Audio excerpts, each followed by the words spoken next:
Rouse's is proud of the creativity and the unparalleled entertainment in New Orleans, and honored to highlight it with their sponsorship of Steppin' Out on WYES.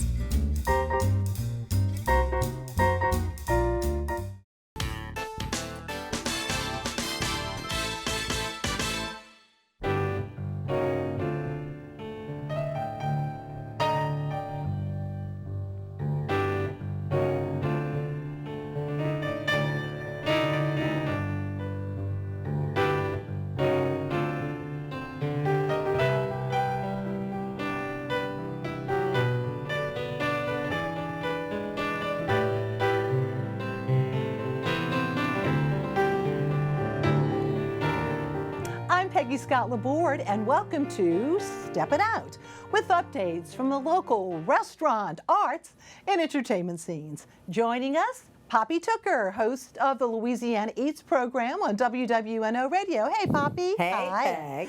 Also with us, Lawrence Henry Gobble, president of the Tennessee Williams and New Orleans Literary Festival, taking place next week. Hello, welcome, Lawrence, to our show. Thank you so much. Glad to be here. Hey, and Alan Snason, editor of the Crescent City Jewish News and TheaterCriticism.com. Poppy, a new exhibit at NOMA has stirred up a lot of culinary excitement. Well, move over, King Tut, because Queen Nefertari is coming down the Mississippi, and she's going to be arriving tomorrow at NOMA when her exhibit opens, and it has caused such excitement for the Ralph Brennan Group because Chef Chris Montero has prepared just an incredible feast that's going to be going on the whole time. The exhibit's up through July 17th, and he got in touch with a local Egyptian gentleman named Khalid Hagazi. And you know, Egyptian food is very different from Mediterranean. It's lighter, it's more delicate. So you may see words like hummus that you're familiar with, but for instance, their falafel is called tamaya, and it's a lighter thing. Their dolma stuffed grape leaves are mashki, I believe. Forgive my Egyptian's not so good. There's grilled eggplant, and oh my goodness gracious, there is a dessert everybody has to try, made from phyllo dough with a sweet cheese and cream filling. It's called kunafa, and I can't wait to have a big piece of that. So there's going to be special events like Thursday, March 31st, a special 4-course dinner the evening with Queen Nefertari. You get a specially guided tour. There'll be cooking demos. There'll be Nefertari happy hours every day. You can bring your ticket to the exhibit to Ralph's on the Park, and you'll get a little special gift, a little favor. Oh. But what I want everybody to know is that they don't have to wait to go to the exhibit. Khalid Hagazi, the Egyptian gentleman who has a fabulous place called Pharaoh's Cave in the French Quarter on Royal Street, he operates an Egyptian pop-up called Situ's Kitchen. He will be tomorrow night and Saturday at the Broad Theater, giving everybody a taste of that authentic Egyptian cuisine that we're all going to get to eat our fill of over the next few months. Sounds great. Thank you so much, Poppy. And now over to Alan.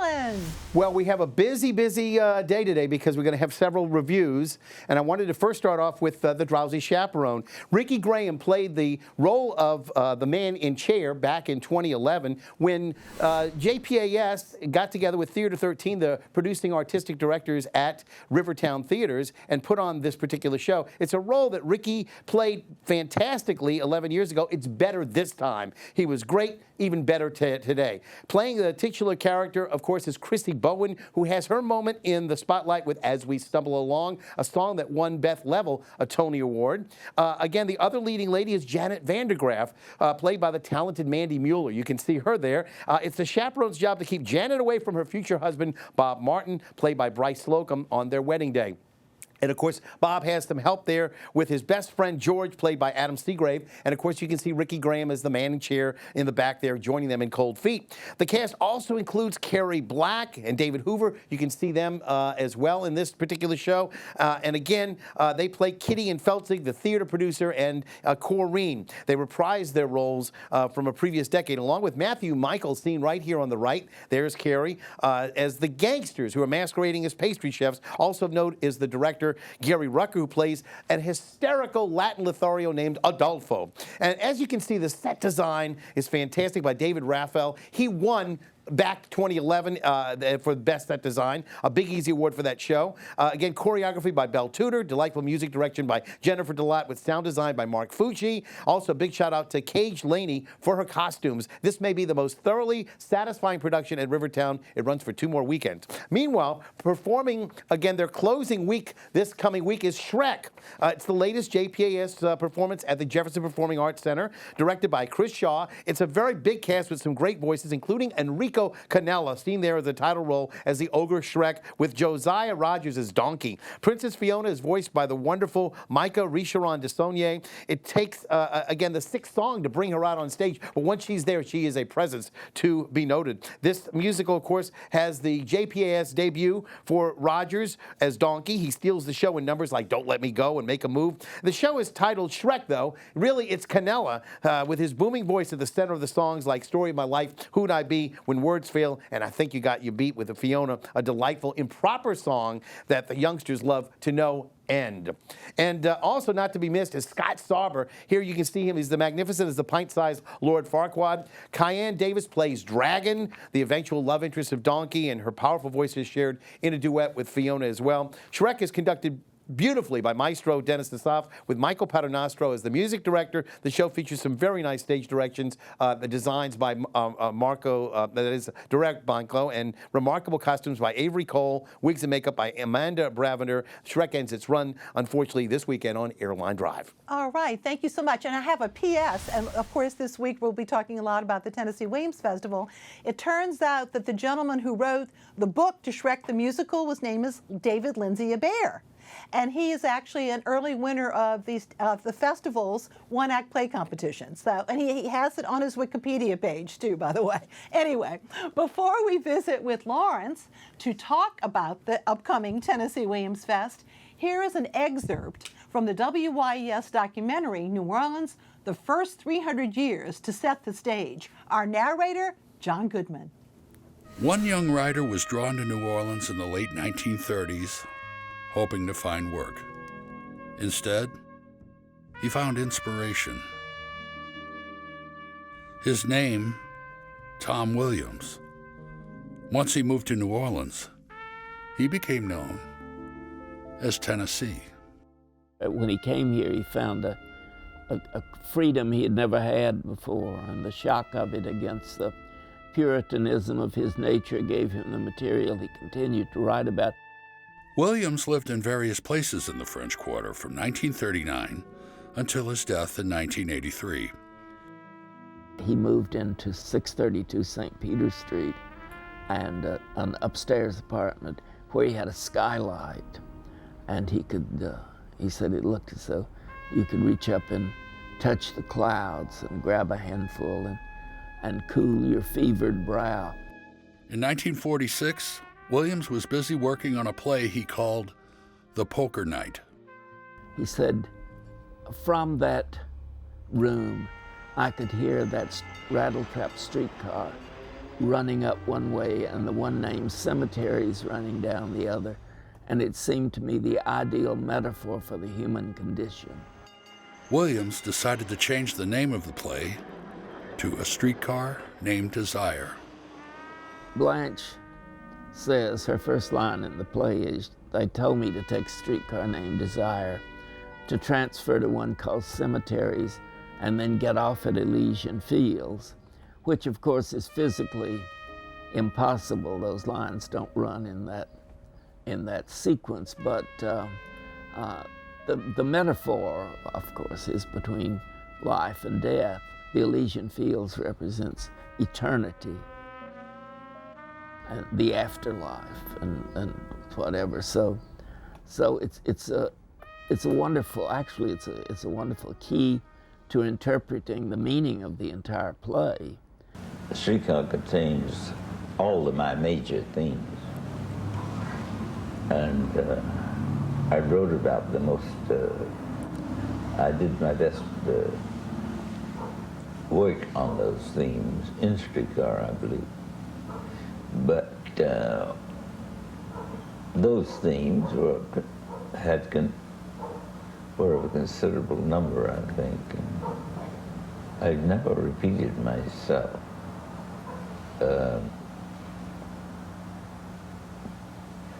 More than other writers do, I don't think, perhaps.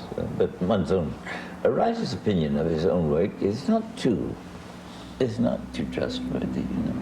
He's naturally inclined to think well of it.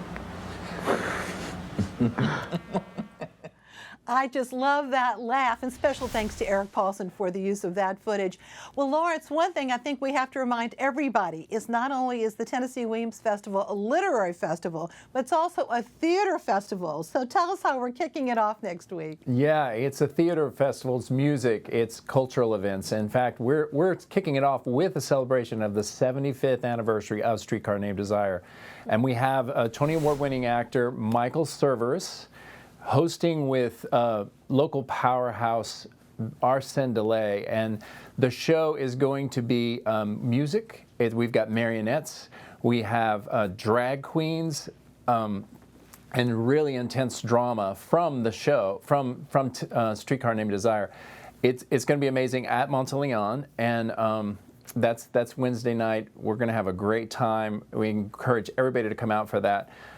We also have so many amazing people coming to the festival. S.M.A. Wang, she wrote the story, The Collected Schizophrenia, which was on the New York Times bestseller list, and she is such an amazing person. She has schizophrenia. She now works with others who might have challenges either mentally or physically to help them through her website. Tyler Bridges, who's a local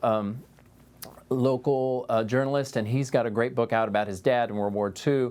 Jericho Brown, I'm telling you, Dr. Brown is a speaker of truth. He's amazing, and he does something, he shows you how to do something that is hard, something difficult and beautiful and inspiring, and that thing that you're called to do. He's just a great guy.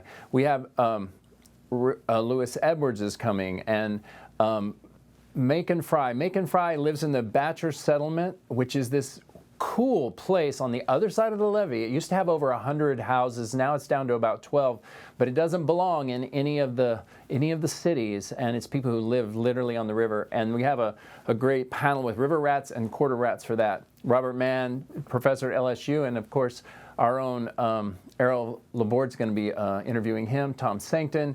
We have so many great people. Wendell Brunis and Tom Hook are part of our music, which is at the Palm Court Cafe on Decatur. We also have Ricky Lee Jones coming. She and Mary Gaucher are doing this amazing conversation about their memoirs that have just come out, and Gwendolyn Tompkins is going to be leading that.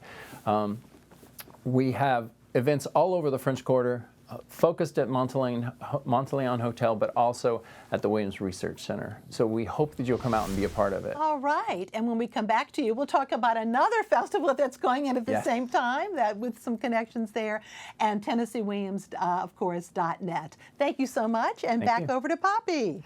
Well, you know, it's springtime, and the Windsor Court has the best idea. They've invited us all to come for a spring sip and dip this Sunday at their beautiful pool, 65-foot saltwater pool, and at the Waterman Poolside Bar from noon until 4 o'clock. There's going to be Veuve Clicquot, Moet Chandon Spritzers, Belvedere Vodka Snowballs, musical entertainment. There'll be T-Ray the violinist, followed by DJ Otto. It's going to be a lovely afternoon.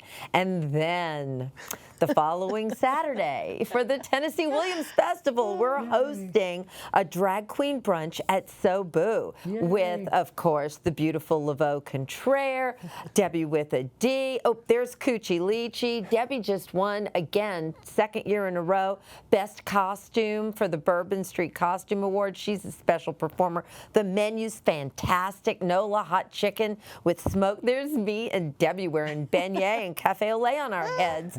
short rib hash bowl. How about white chocolate and cherries Jubilee bread pudding? But the entertainment, and Shandon is sponsoring it, so there'll be bottomless Mariposa mimosas, and everybody gets to take home a special Shandon spritzer souvenir. It's going to be memorable. Don't miss it. All right, thank you. And back over to Alan. Well, last week was also the opening of Joseph and the Amazing Technicolor Dreamcoat at the Cutting Edge Theater on the North Shore. The first coupling of Andrew Lloyd Webber and Tim Rice. There is the two producers, if you will, the Brian Fontenot and Melissa Rumer Swank, who serve as the directors of this show, and she also serves as a choreographer. Fontenot and Rumer Swank did some additional acting duties along with the leads in the cast. There's Earl Poole in the center, flanked by sisters-in-law Kizzy Freisen on the left and Thais Kitchens on the right. Of course, she was the Norma Desmond, if you remember, back in a few months back, that is, for their production that they did of Sunset Boulevard. Rick Maslovich plays the role of Jacob, the biblical leader and father of the 12 sons and their wives. And Rumer Swank also plays the Potiphar wife part, while Fontenot plays the Elvis-like Pharaoh in that second act. There's also a terrific children's chorus. Again, it's evident in Every Dream Will Do with Joseph and a number of ensemble pieces like Go Go Joseph, Poor Poor Joseph, and Pharaoh's Dream Explained, and of course the finale. Don't miss it, Joseph and the Amazing Technicolor Dreamcoat at the Cutting Edge Theater.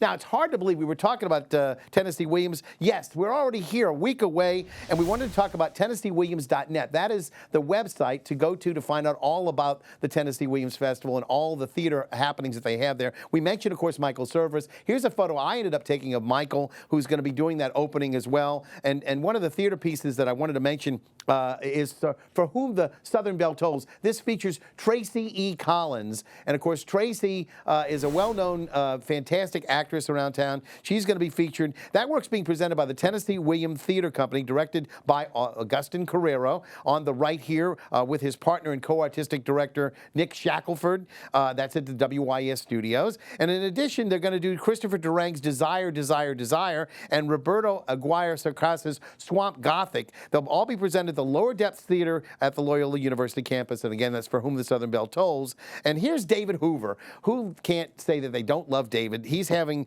directed stage reading, if you will, of the one-act play competition winner this year, By the Book by James Wade. That's on Sunday morning at 11:45 in the Vieux Carré room at the Hotel Monteleone. And by the way, Seth Rudetsky's guest this week, he welcomes Derek Klena, recently seen in Jagged Little Pill, but he's also, of course, starred in Pasek and Paul's Dogfight and Jason Robert Brown's award-winning Bridges of Madison County. That's Sunday at 7 p.m. Check all the events again at TennesseeWilliamsFestival.net, and we'll see you in a little bit. Okay, and Lawrence, let's talk about another festival that's also happening next week. Absolutely.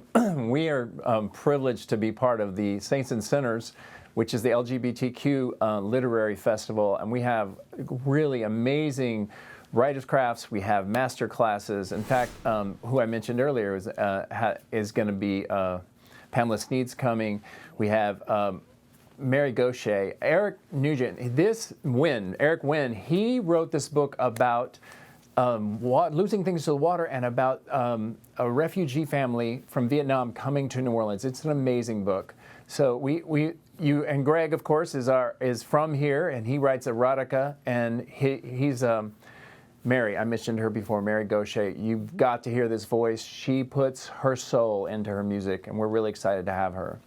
Absolutely. And that we have to kudos to Paul Willis, who is our executive director of the festival, but he is really the originator of Saints and Sinners too. And so there's some crossover in some of the writers as well, but it's a busy little place, of course, at the Monteleone and all over the quarter, including the Williams Research Center too. So yes. Very, very good. Well, thank you so much. And now it's time for Picks of the Week. Poppy. Well, Peg, I'm wearing my Coochie Dottie, my fig cookie. I got my fava bean around my neck, and that's because it's St. Patrick's today.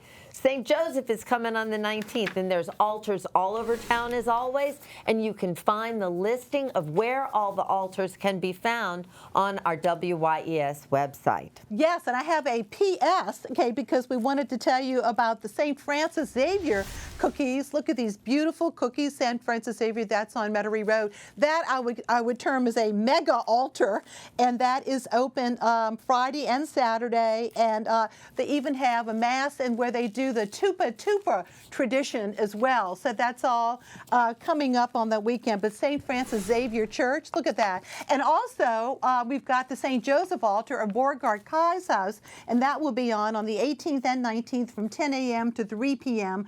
And that's on Charter Street. So between Metairie Road and there we go, the Tupa Tupa with St. Joseph on Metairie, and then also in the quarter. God bless everybody who goes to such effort, all in honor of St. Joseph. We sure appreciate it. And yes, we love the cucciadata, even a necklace or the actual cookie. Thank you, Poppy. Yes. All righty. Alan. Yeah, I urge everybody to check out One Night with Billy and Ella. This is going to be starring Kenna Moore and Chloe Johnson as Billie Holiday and Ella Fitzgerald at the BB Stage Door Canteen. And also a shout out to Patrick Gendusa and the entire theater and department over at Loyola University for their upcoming production of Head Over Heels. That's music by the Go-Go's at the Marquette Theater. And it's going to be directed by none other than Hardy Weaver, who starred on Broadway in The Book of Mormon. I'll see you at the theater. Okay, Lawrence. Yes, and of course we have, first I want to shout out to my sister. It's her birthday today. Happy birthday, Kathy. But we have the Stella Shout, the famous Stella Shout that will be on Jackson Square, and that is Sunday at 4:15. We would love for all of you to come out, be part of it, or just watch it and have a great time. Okay, thank you. And the Danny Barker Guitar and Banjo Festival takes place this weekend. Music performances and discussion panels in tribute to the musician and historian who died in 1994. From 2 WYES documentaries, here are clips of Mr. Barker, first discussing music in the New Orleans area in the early part of the 20th century, then his memories of Louis Armstrong, who he actually performed with. There was a peddler, he was singing. There was the man who pulled the organ around, he played on the corner. And everybody sang, everybody. There was a strolling guitar player singing the blues about his woman and left him. They call them the midnight disturbers, you know. They walk the streets at night going boozed up, you know. And they played in the barroom. New Orleans guitarist and jazz historian Danny Barker played with Armstrong on the road in the early 1930s. He recalls Armstrong's fondness for his hometown dish. People come say, they know he's on the road all the time, and meet in New Orleans, people say, well, what can we do for you? What you want? You're going to be here a week? Take me some red beans and rice. That's rice. That's all. Don't have to need all that big decorations. Bring me a pot of red beans and rice.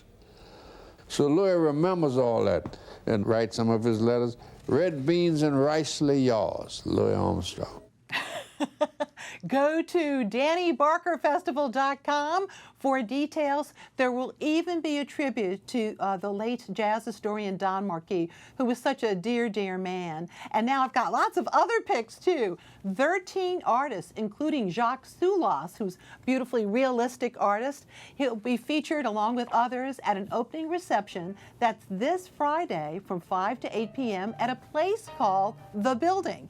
It's been really interestingly renovated, 1427 Aretha Castle Haley Boulevard. Check out the Renegade Artists Collective Facebook page for more details and a list of all of the artists. The Friends of the Jefferson Public Library. That is a mega book sale, the big book sale they call it. And that, of course, is also, it's this weekend. Check it out, the March 18th and 19th. And look at the dates there, all at the Pontchartrain Center. And it's a wonderful, wonderful place, I tell you. And after having to cancel due to the wind last week, the Piety Market in Exile will take place this Saturday at St. Claude and Spain Streets. That's going to be a lot of fun. And they also have wonderful vintage clothing and masks and plants and just all kinds of cool stuff. Broussard's Restaurant is kindly hosting 2 WYES Season of Good Taste dinners. One is next Thursday, and the other is April the 7th. Go to wyes.org/events for details. Phil Melanson, Rich Look, and Larry Barron have added an extra show of their Nobody Likes a Smarter, but it's actually, they call it Everybody Likes a Smart. And you might remember the songs of Sam Adams, the satirist, who had that Bourbon Street Review for many, many years. We saw it last week. It was a lot of fun. As a matter of fact, I'd forgotten about one of his songs. I'm driving my lawnmower to work today, and with the price of gas, this is a song that was written in the 1970s. We've got Deja Vu. Saturday night at Monkey Hill. It's a very comfortable place. It's next to the Monkey Hill Bar. It used to be a restaurant. Very funny stuff. And looking ahead, the Cancer Association of Louisiana. Isn't that a great photograph? Lenny Delbert did that photo. They're sponsoring a bike ride in their different lengths. So find the one that you're comfortable with. It's a big fundraiser called the Tour de Lee. That's on March the 26th.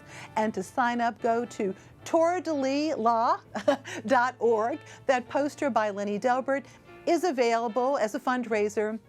So it's for sale. Just go to the website too. So very, very good. Lawrence, we have a moment. Just back to you. I know that you and I, because I'm very involved, I don't think anybody's surprised, with the Tennessee Williams Festival. One of the things that I wanted to definitely mention, and we'll talk more about it next week, is that our great partner, the Historic New Orleans Collection, has an exhibit of memorabilia relating to Streetcar, the 75th year, as you said, huh? That's going to be really super. Absolutely. You want to definitely go in and check that out. Yeah, and I have to tell you a really cool story. Fred Todd, who was a school teacher who came to the festival over the many years, liked to collect Tennessee Williams history memorabilia. Because he came to New Orleans, he would also go visit the Historic New Orleans Collection, and he got to know the curators over there. And so what he did was he would go out and purchase items relating to Tennessee and donate them.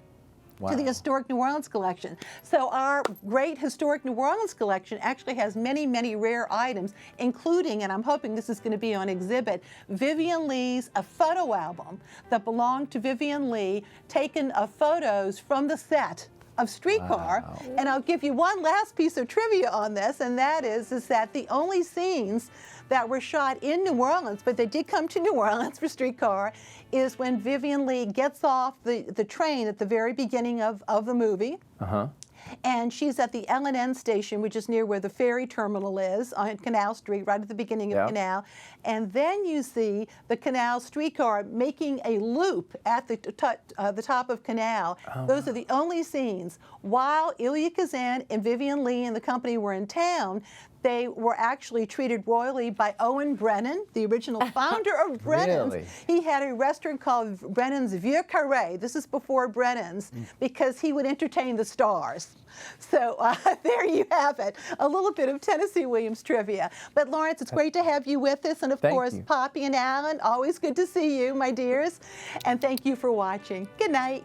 Good night. Night.